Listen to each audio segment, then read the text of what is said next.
Indian ബഹിരാകാശ സഞ്ചാരി group captain Shubhanshu Shukla ഉൾപ്പെടെ 4 പേരടങ്ങുന്ന ആക്സിയം 4 സംഘം ഇന്ന് ഭൂമിയിലെത്തും. വൈകുന്നേരം 3 മണിയോടെ പേടകം ശാന്തസമുദ്രത്തിൽ സ്മാഷ് ലാൻഡിംഗ് നടത്തും.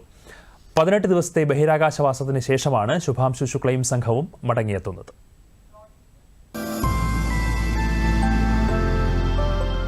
22.5 മണിക്കൂറോളം ഭൂമിയെ വലം വച്ച ശേഷമാണ് പേടകം ഭൗമാന്തരീക്ഷത്തിലേക്ക് കടക്കുക. ഭൂമിയെ ചുറ്റിക്കറങ്ങി പല ഘട്ടങ്ങളിലായി ഉയരം കുറച്ചു കൊണ്ടുവരുന്ന യാത്ര അനേകം മണിക്കൂറുകൾ നീണ്ടു നിൽക്കുന്നതാണ്. ഭൂമിയുടെ ഉപരിതലത്തിൽ നിന്നും 350 കിലോമീറ്റർ ഉയരത്തിലെത്തുന്ന ഘട്ടത്തിൽ ഡി ഓർബിറ്റിംഗ് നടപടികൾ ആരംഭിക്കും.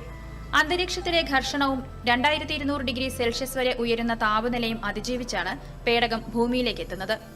പസഫിക് സമുദ്രത്തിൽ പതിക്കുന്ന ഡ്രാഗൺ പേടകത്തിൽ നിന്ന് യാത്രികരെ സ്പേസ് എക്സിന്റെ പ്രത്യേക കപ്പലിൽ തീരത്തെത്തിക്കും. കപ്പലിൽ വെച്ച് ഡോക്ടർമാർ സംഘത്തെ വൈദ്യപരിശോധനയ്ക്ക് വിധേയരാക്കും. തുടർന്ന് ഹെലികോപ്റ്ററിൽ ഫ്ലോറിഡയിലെ നാസ കേന്ദ്രത്തിലേക്ക് കൊണ്ടുപോകും.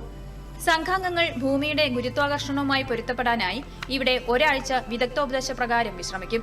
ആക്സിയം 4 ദൌത്യത്തിന്റെ ഭാഗമായി 60ഓളം പരീക്ഷണങ്ങളാണ് സംഘം നടത്തിയത്. ഇതിൽ 7 എണ്ണം ISROയുടേതാണ്.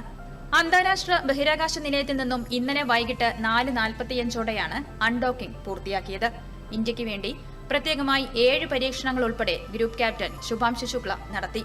News desk, Doordarshan.